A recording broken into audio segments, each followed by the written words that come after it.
News from overnight, authorities are investigating a deadly shooting in northeast Philadelphia. It happened around 12:30 this morning on the 4400 block of Cotman Avenue. Police say a woman called 911 to report that she shot a man who broke into her home. He died from a single gunshot wound to the head. Police say they are investigating this as a possible domestic incident. Welcome to True Jamaica Buzz, news and entertainment with a buzz. The audio that you just heard, video that you just saw, is of an incident that took place in Philadelphia. Philadelphia is in Pennsylvania, in the northeast side. Based on information, it is said that a Jamaican man, 38-year-old K. Smith, he was taken out by his wife at about 12:30 in the morning after midnight. Don't know if he went out, was feeling drunk, came home, and did not like what he see. He got the surprise of his life. As a matter of fact, he was taken out right on the spot. A single cornhole right to the head at the hands of his wife. Based on the information, it is said that there was trouble in paradise, meaning that they could not get along and they decided that they were going to separate. Don't know if it was a forcible separation by the courts, and this man was given some sorts of restraining order. He was not supposed to go back to the property. However, he decided that he was going to go back, and like I said, things did not turn out like he had anticipated.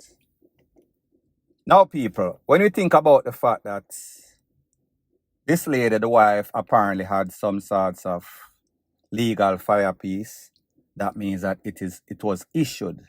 In some states, many states in America, once you don't have any sorts of criminal record, you do a FBI background check and you can get your license. Now, I don't know if Philadelphia is like Florida, wherein them have the stand the ground law. What this means is that if you feel like your life is in jeopardy, especially if you have children, what feels mean is different from if you know or if you have to prove that your life was in jeopardy. Feels mean that you just have to have a subtle fear that your life was in danger. And if this lady and that man was going through their problem and it went to court and she told the court that she was in an abusive relationship, so they asked the man to leave restraining order, never to come back unless the court issue a release on that order, or unless the wife went back to the court and asked for them to relieve the man of that restraining order. So when this man come, based on what the lady said, him kick down the front door. Once him kick down the front door and the fear kicks in, and this lady, even if she did not have any child, she have fear for her own life and she have a legal fire piece. She has all rights to defend herself. Now, people like me say, this man get corn up smack in the head. Now, people, there are pictures out there with this couple, wife and husband, in better times when everything was okay-dory. However, we are hearing in the rumor mills that this is some sorts of love triangle. As to who was cheating on who, I am going to assume that it was the wife. I am going to assume that he probably got some call, because for a man that is not supposed to be at a premises to go by the premises at 12:30, maybe somebody call him and tell him, say, here say, Joe grind over such and such house. Him jump in a vehicle to go see if him say Joe grind. And people, like I said, it could go either way. But based on word on the street is that there was some sorts of love triangle that went woefully inept. At the end of the day, even if it was a love triangle, even if your wife, significant other, is cheating on you, you have no rights to go to that person's premises. Even if that premises belongs to you, and that person, your wife or significant other, told the court that you were being abusive, aggressive, the agitator. And the court rule said, don't come back. Even if she was cheating, you should not come back. You should let the court handle that. And until the court handle that, If you decide that you're going to handle it and go outside of the orders of the court, especially if the lady have a legal fire piece, even if Joe Grind did it, you are going to be caught in a bad predicament. Such is the case as the husband. He was caught up. Whether he heard something or whether there was something in her mind telling him all sorts of delusional stuff, nobody knows. At the end of the day, like I said, she was taken in, she was questioned, and she was released, and there is to be no sorts of charges. So whether this lady was cheating and Joe Grind did it, the one's the point that you came by the house and you kicked down the door, forcible entry, and you get caught up. You have nobody else to blame but yourself. So let this be a warning to all of you other knuckleheads that are out there that decide to fall into love. And when the love goes bad or the love triangle intervenes, then you don't know how to act. Do not act up because you might get FUCKED up. Such is the case in this 38-year-old Jamaican man. Sad state of affair. Point blank and period.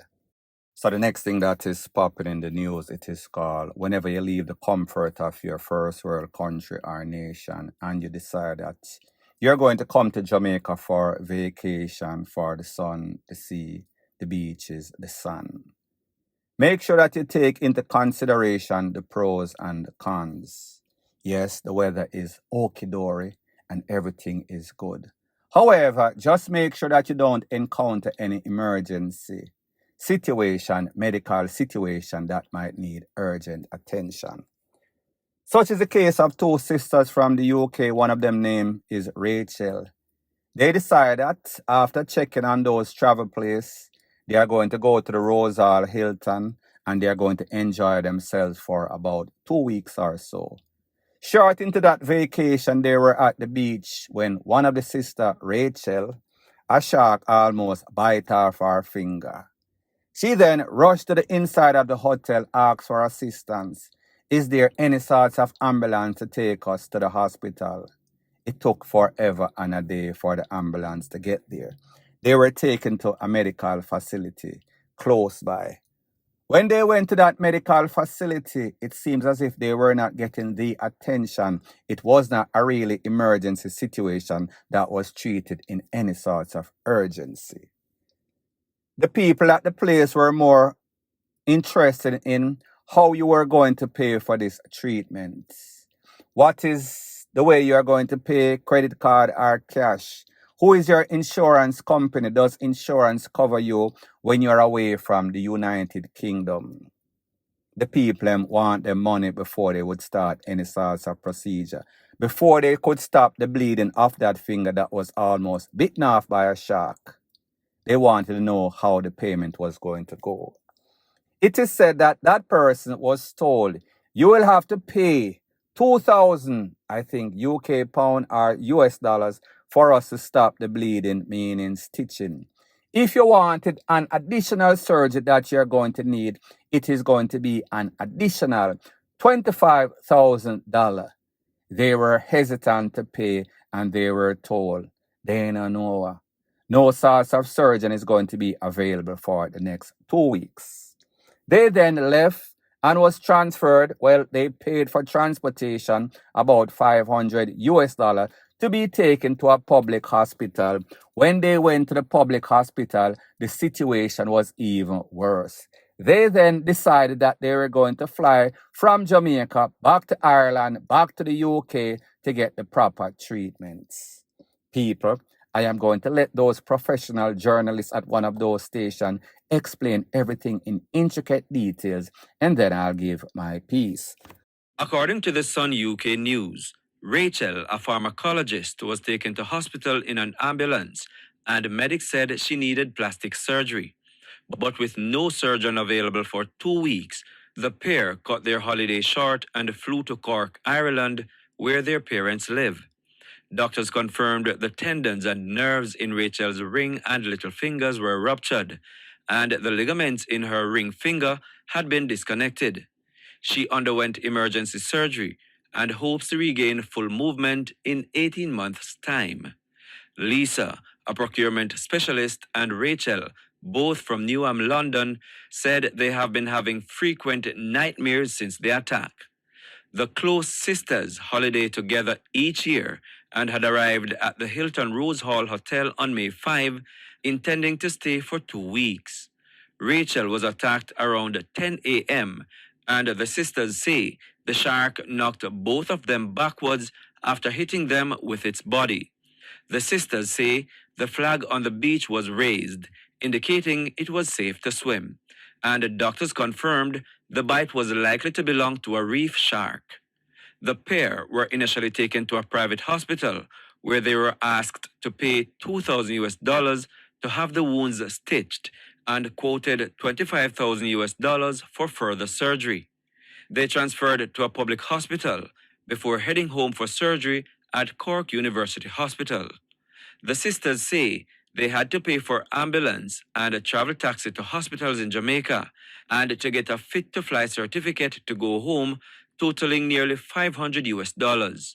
Rachel complained that the private hospital was only concerned about getting the payment before stopping the bleeding. Lisa said Rachel was bitten inside an area cordoned off by a rope as safe to swim. So, people, you heard what the professional journalist had to say. These people were asked to pay $500 for transportation, a taxi, from that private facility to that public facility, and to get a fit-to-travel permit to leave Jamaica in an emergency situation. So even while you're in a dire situation and you're bleeding out, they still want that money. It is all about the money. Very insensitive, had it not been for the natural resources of Jamaica. With all the risk that you take, Jamaica would actually flop out. However, people tend to overlook until they get in a situation like this. And whenever stuff like this hits the foreign press, then you're going to hear people say, what kind of boogayaga places Jamaica have? Them a make billions of dollars on tourism. However, the people may come to enjoy themselves. They are not safe. There are no places to deal with standard procedures such as stitching. You have to pay $2,000. And if it is more extreme, you will have to pay $25 US dollars. And if you decide that you're not going to pay, guess what? Those persons won't be available for the next 2 weeks or so. So therefore, you have to jump on a plane and get assistance elsewhere, meaning out of Jamaica. And based on what the visitors, Rachel and her sister, said, the place in which they were swimming was designated as a safe area. That means that you could swim without any sorts of problem. So people, we could see lawsuit coming, and justifiably, rightfully so. These places, meaning all of these 5-star hotels, it seems as if they don't have any sorts of link with medical facility. Everybody is working independent and everybody is trying to rob you blind of your money. It is all about the money. It is not about the safety and security of the guests, including local and foreign. Point blank and period. So the next thing that is popping in the news is that we see that the road cops in the JCF is having a very bad year, a bad month. We saw that 3 officers were convicted to be sentenced in that case as it pertains to Mario Dean that was taken out for a little ganja spliff while he was at the Barnett Street police station. We also saw that the case involving Noel Maitland is in progress, and they reached their key witness number 6. That witness is now testifying that he was being pressured by the police because he wanted him to delete the CCTV video footage that was aimed or pointed at his apartment, which probably showed the victim that lost her life walking up and down, going in and out of Mr. Maitland's house, or being carried out in a body bag. So based on what the witness said, the officer went to his house on several occasions. The officer kept calling down his phone and forcibly telling him him need to erase all of the footage that might show anything that is incriminating against him, meaning the officer. He then told the officer that he was a little bit uncomfortable after, and mostly because he started to hear all sorts of stuff that is running rampant on the news as it pertains to the lady that lost her life. So people, I want you to take a look to what the professional journalists at one of those standard stations had to say as it pertains to that, as it pertains to what his lawyer, I think his lawyer's name is Mr. Townsend, had to say. And then I'll give my piece. Lead defense attorney Christopher Townsend yesterday suggested to the witness that he never had a neighborly relationship with his client, and that was the reason for testifying that Mr. Maitland insisted he erased the footage on his camera system. The witness disagreed, stating that he and Mr. Maitland had a perfectly cordial relationship. Agreeing that he played salsa music and had a few get-togethers at his apartment, the witness dismissed the attorney's suggestion that he had never invited Mr. Maitland to one of these gatherings, though the constable never attended. Mr. Townsend contended that Mr. Maitland did not attend these events because there was no friendly rapport between the two. But the witness disagreed. Mr. Townsend referenced a specific occasion, claiming Mr. Maitland played Buju Banton's song Boom Bye Bye repeatedly, and that the witness went up to his client's apartment and told him to turn it off. The witness again disagreed. The witness further denied that he and Mr. Maitland were not on friendly terms, or that he had never told anyone he disliked the cop because of his behavior or comments. He also rejected the suggestion that Mr. Maitland once passed him in front of his apartment and said, "Too much fish there now, please." Last week, the witness testified that Mr. Maitland contacted him on July 13, 2022, and then appeared at his apartment the following day, saying that a girl who had been at his apartment had gone missing. In court earlier yesterday, the neighbor said Mr. Maitland called him on July 16 asking, "What's the plan?" In response, he said he told Mr. Maitland, "I'm feeling very uncomfortable about the situation," and that he was unlikely to be home.